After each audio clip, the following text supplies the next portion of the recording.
दवाइयों की नॉलेज में स्वागत है आपका। तो दोस्तों आज बात करते हैं हम स्किन की एक डिसीज होती है सोराइसिस।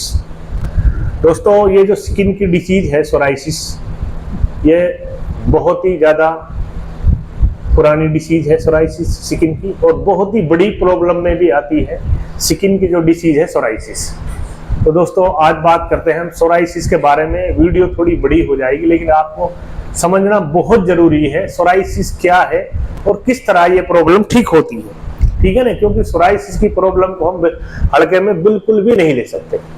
तो दोस्तों पहले तो सोराइसिस की आप इमेज देख लीजिए। ये सोराइसिस की आपको इमेज दिखाई जा रही है, आप समझ सकते हो। कोई भी स्किन डिसीज को समझना ही बहुत मुश्किल होता है और समझने के साथ में ही फिर इलाज कर पाते हैं हम स्किन का डिसीज का। तो आप पहले ये कंफर्म करना बहुत जरूरी है कि ये सोराइसिस है या अन्यथा कोई और प्रॉब्लम है, क्योंकि सोराइसिस की जो प्रॉब्लम है ये आप समझ सकते हो। आप इमेज देख लीजिए, ये एक फंगल इन्फेक्शन नहीं है, ना ही कोई एक्जिमा है। स्किन की बहुत सी डिसीज होती है ऐसी जो सोराइसिस की तरह दिखती है लेकिन सोराइसिस होती नहीं है। तो दोस्तों आज बात करते हैं इसके लक्षण के बारे में।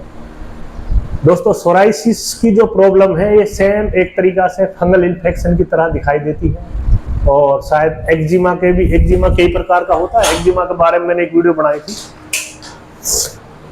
ये कुछ एक्जिमा की जो प्रॉब्लम की तरह भी ये सोराइसिस के इमेज दिखाई देती है कि एक्जिमा तो नहीं है। तो दोस्तों अब हम सोराइसिस को पहचानने के जो आपको तरीका बताते हैं उससे आप समझ सकते हो कि आपको सोराइसिस है या एक्जिमा है या आपको फंगल इन्फेक्शन है या स्किन की कोई और डिसीज है।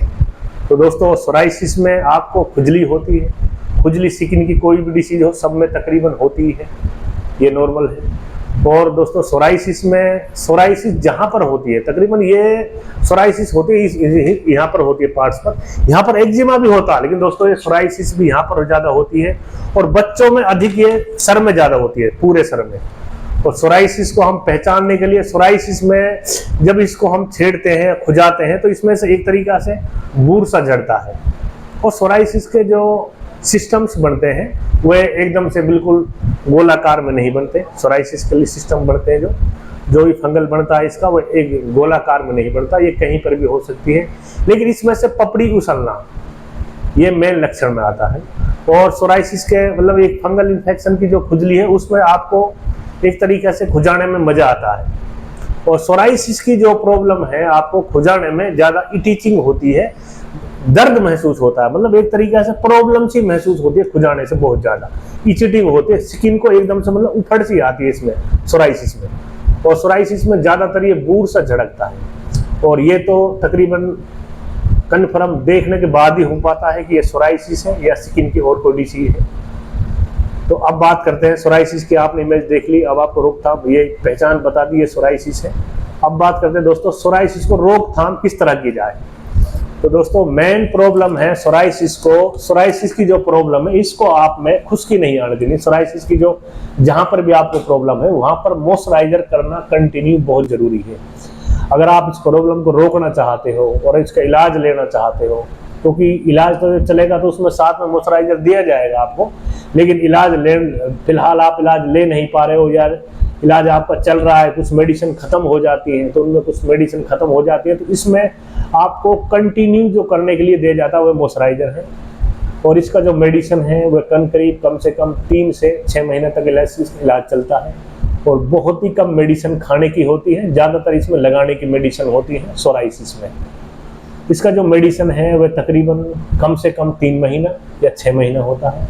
और ये तकरीबन ऐसा नहीं है कि ये ज्यादातर बड़ी एज को होती है, क्योंकि ज्यादातर देखा जाता है ये बड़ी एज वालों को ज्यादा होती है, मेल हो या फीमेल हो। दोस्तों ऐसा नहीं है, किसी को भी हो सकती है सोराइसिस।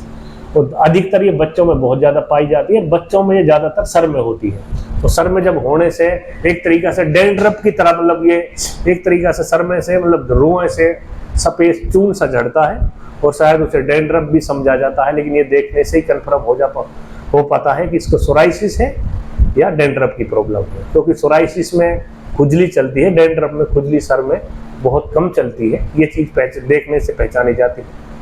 अगर किसी साथी या किसी भी कोई रिश्तेदारी में कोई प्रॉब्लम हो, या किसी भी कोई साथी को कोई स्किन के बारे में कोई डिसीज हो, समझने की कोई प्रॉब्लम हो कि मेरे क्या प्रॉब्लम है, और खास करके जितने भी आपके सोराइसिस के जो पेशेंट हैं उन लोगों से मैं कह देना चाहता हूँ, आपकी जो मेडिसिन चल रही है कंटिन्यू खाने की मेडिसिन नहीं होती सोराइसिस में। आप मेडिसिन में गैप भी दे सकते हो, लेकिन आपको कंटिन्यू मॉइस्चराइजर बहुत ज़रूरी है। चाहे आप किसी भी स्किन डॉक्टर से मेडिसिन खा रहे हो, ये वीडियो बनाने का जो मकसद होता है वो ये है कि कई बार हर बात पेशेंट को नहीं समझाई जाती और इन चीज़ों से ये समझ आ जाता है कि हमें क्या कुछ करना है, क्योंकि पब्लिक की ये बात जनरली पेशेंट को बताई जाती है, लेकिन एक बार वीडियो सुनने से भी अच्छी तरीके से समझ में आती है। स्किन की जो प्रॉब्लम है सोराइसिस, इसमें आपको मॉइस्चराइजर करना बहुत जरूरी है।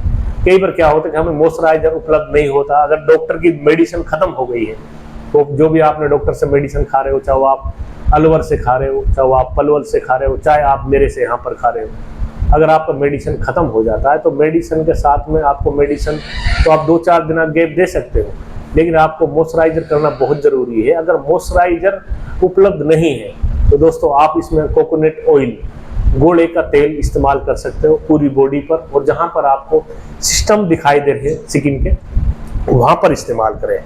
अगर किसी साथी को कोई सोराइसिस संबंधित कोई प्रॉब्लम है तो आप मेरे से संपर्क कर सकते हो, और आप मेरे जो यूट्यूब जो चैनल है आप इसको प्लीज़ सब्सक्राइब करें और चैनल को लाइक और शेयर करें। अस्सलाम वालेकुम।